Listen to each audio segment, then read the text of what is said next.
усовершенствуем к концу года, она будет очень хорошей. Опять же, уникальной для региона. Мы там построим такой, может быть, неожиданный немножко объект, как стрельбище. Ну, думаю, что это тоже будет пользоваться спросом и пригодится. Shooting range, firing range. Кроме того, там постепенно построится очень хорошая гостиница с фитнес-центром, с бассейном, спа-салонами и так далее. Там будет великолепный совершенно ресторан Paddock Club, так называемый. Но это есть на каждом автодроме в мире. Такой, где люди смогут смотреть не только гонки, но и футбол, регби на больших экранах. Вот. И еще там очень интересная штука, каких вообще, по-моему, в Грузии нет. Это кинотеатр под открытым небом. Вот. Вот это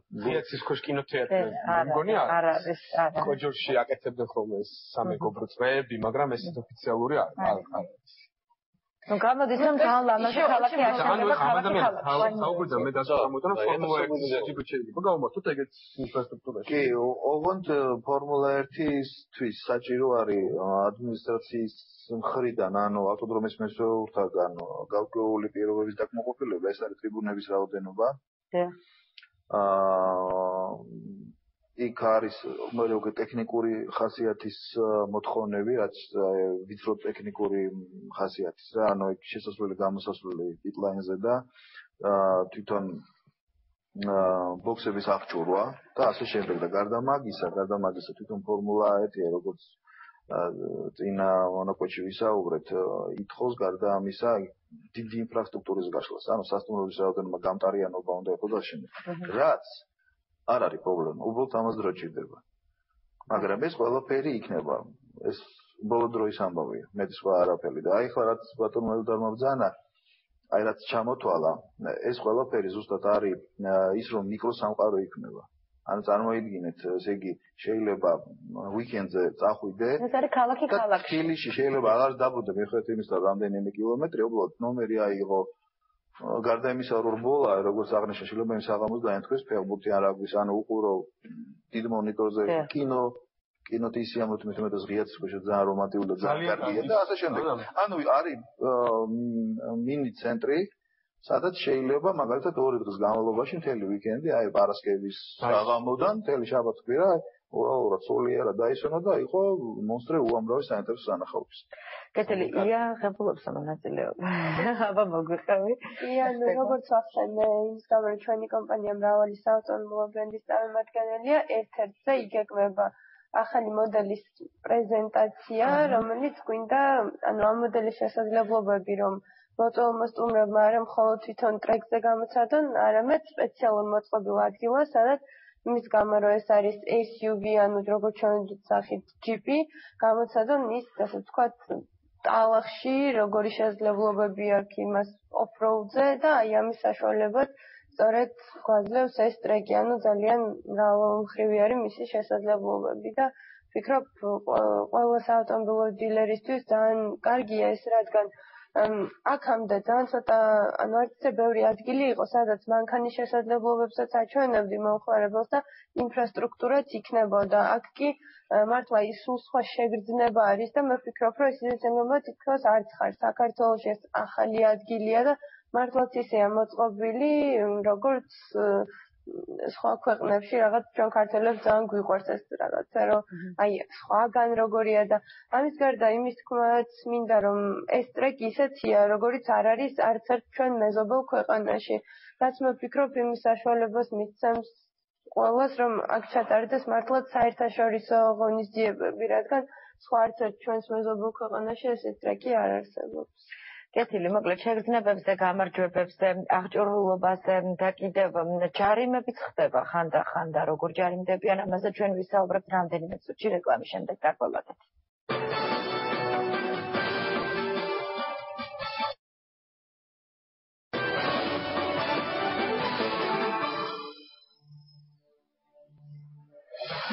ცხის სტუმარი დაბრუნდა პირდაპირ ეთერში და ასმის ნაწილში ჩვენ გავიგებთ თუ თქვენ მართავთ კარგად ავტომობილს და მიიღებთ ბოლაში მონაწილეობას, როგორ უნდა იყოთ ჩაცმული აღჭურვილები, რომ უსაფრთხოების ზომა თავიდან ბოლომდე იყოს დაცული. ვისაუბრეთ იმაზე, რომ მანქანა როგორი უნდა ყავდეს, რამდენი დაზღვევაზე აუცილებლად კიდევ გავამახვილებთ ყურადღებას, ვიცით რომ უკვე გვაქვს თვითონ ეს ბილიკი ისეთი რომ ევროპის ყველა სტანდარტებს ტრასაზე ვისაუბრეთ რომ არის ძალიან თანამედროვე და მოკლედ სამუშაოები წინ მიდის ეს სპორტი რომელიც 25 წელი გაჩერებული გაყინული იყო უკვე წამოვიდა აყვავდა და ველოდებით ძალიან ბევრ სტუმარს პირველ ბლოკში რო აქტიურობდით, სათო დაგვეკარგეთ, დაგვირეკეთ კიდევ აუცილებლად პირდაპირში მითითებული არის ჩვენი ნომრები.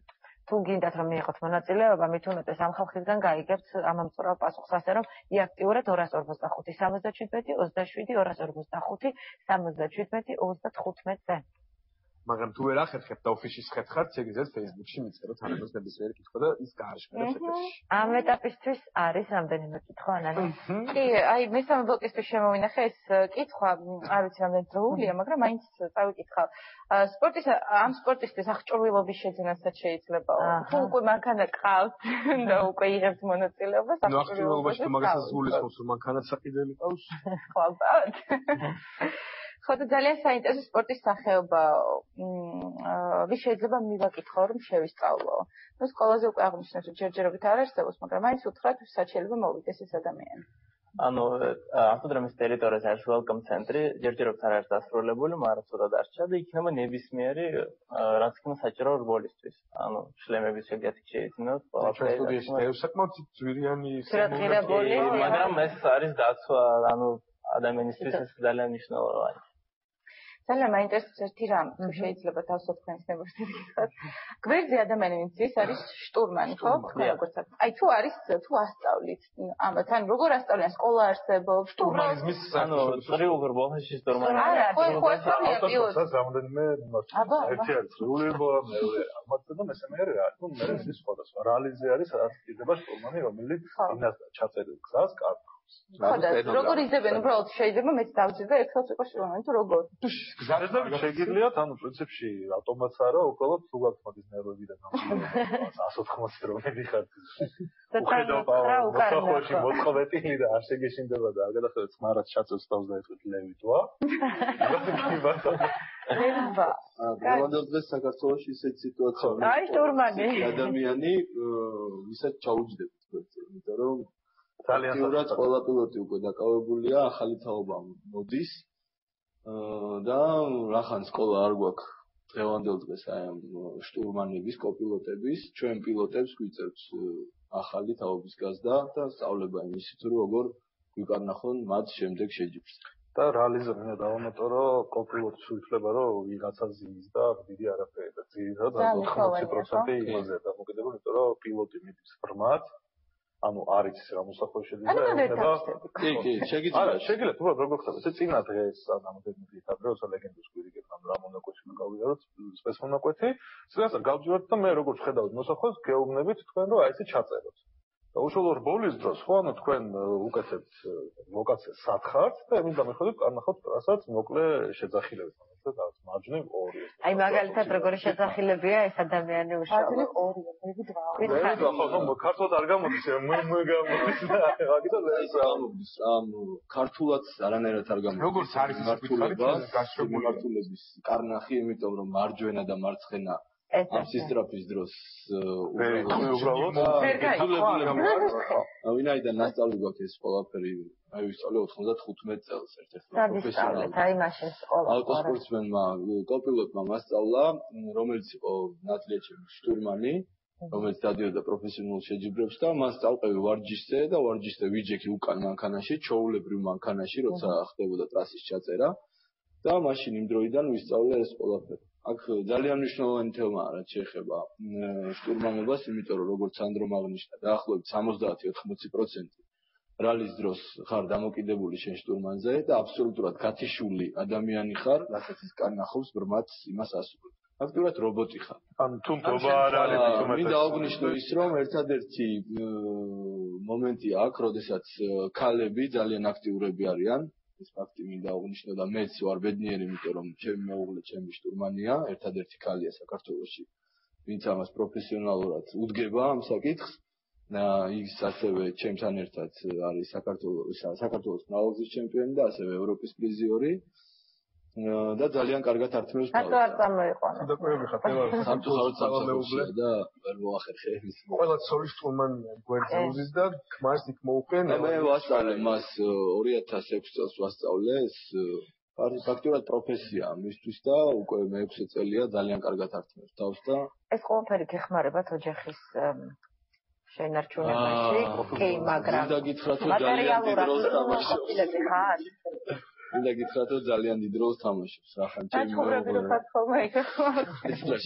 შეჯიბრი რომ ახლოვდება, მე ყველაფერი ლაგდება ხოლმე, მაგრამ აი თუ ისეთი შეჯიბრი მოდის, სადაც მარტო მიწევს სიარული, მაშინ ცოტა რთულია ხოლმე სიტუაცია. კეთილი ბავშვებსაც გადავაწოდოთ უკან. ნუ ახლა ბავშვებსაც ვერ დავაწოდოთ მას. ვიცი ამაზე რაზე უნდა საუბარი.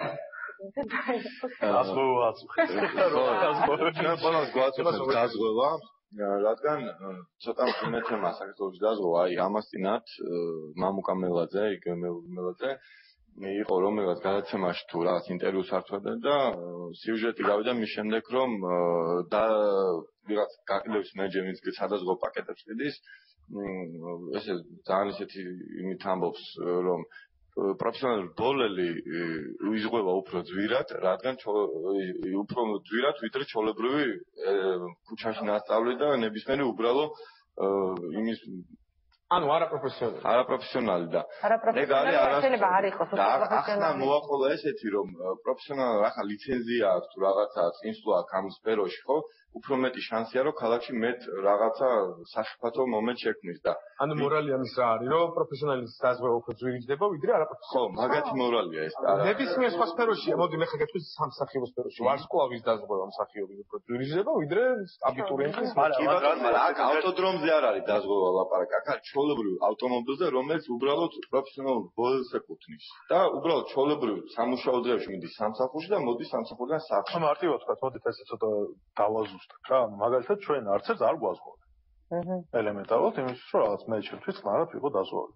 მითი ისაა რომ რაღაც მე ჩქარავილი და ვიმტრევი უფრო რისკია, თუმცა რავი არც ერთი ავარიაში არ მოხვედრა და აბსოლუტურად ყველაზე მეტი გვაქვს.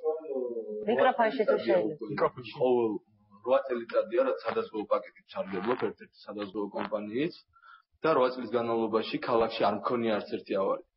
და პროფესიონალები არ უშვებენ ახლა ეს ლაპსუსი. 8 წელია პრაქტიოსნად უხდი სადაზღვეოს. სადაზღვეოს პრაქტიოსნად უხდი თავის გადასახადს ყოველთვის. აი ზუსტად ეს არის პრობლემა, რომ ანუ თვითონ მიდგომა სადაზღვო კომპანიების ხედან წარმოიდგინეთ როგორია.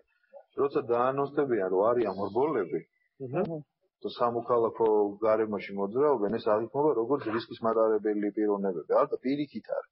ხო, იმითაც ცალკე მოხლათ არის ჩაწერილი რომ იმიტომ არის პროფესიონალები, მაგალითად ჩემგან და სხვა კიდე მრავალთი განსხვავებით რომ მათ უფრო კარგად იციან ესეთი ავტომობილი როგორც ესეთი და მეორესეთი იციან მართლა ბევრად კარგად და პრინციპი იმისა თუ რატო ალბათ ტრასაზე იქნება არა რა თქმა უნდა და რატო არ უნდა დაეზღვეს ან რატო დავშოთ სხვა პაკეტი სხვა მარჟი ეს ცოტა სხვა თემაა მაგრამ აქაც ალბათ იმისა დეფიციტი იყო რეალურად არ იყო ინფორმირებული არ იყო პროპაგანდა რა თვითონ პროფესიული სპორტი რა აი ახლა აუდიტორიაში იმყოფებიან ის ხალხი ზუსტად ვინც არიან პროფესიონალ ბოლები არ შეიძლება ისეთი მიდგომა რომ დაუშვათ რა ხამრბოლია რისკის მატარებელია არა პირიქით და მეტი მიდგომაც აქვს უბრალოდ დავამატებ ანუ მაგალითად თუ მივედი რაღაც BMW M3-ით და მივედი ალბათ უკვე ის არის ხო მივედი Kia Rio-თ სიტყვას იმას არ დამიზღვევენ Kia-ს დამიზღვევენ თუმცა ორივე ერთნაირად დაიმტრევა ერთ და იგივე სიჩქარეს და Kia 5-წლიანი გარანტია აქვს არა Kia-ს არანაირად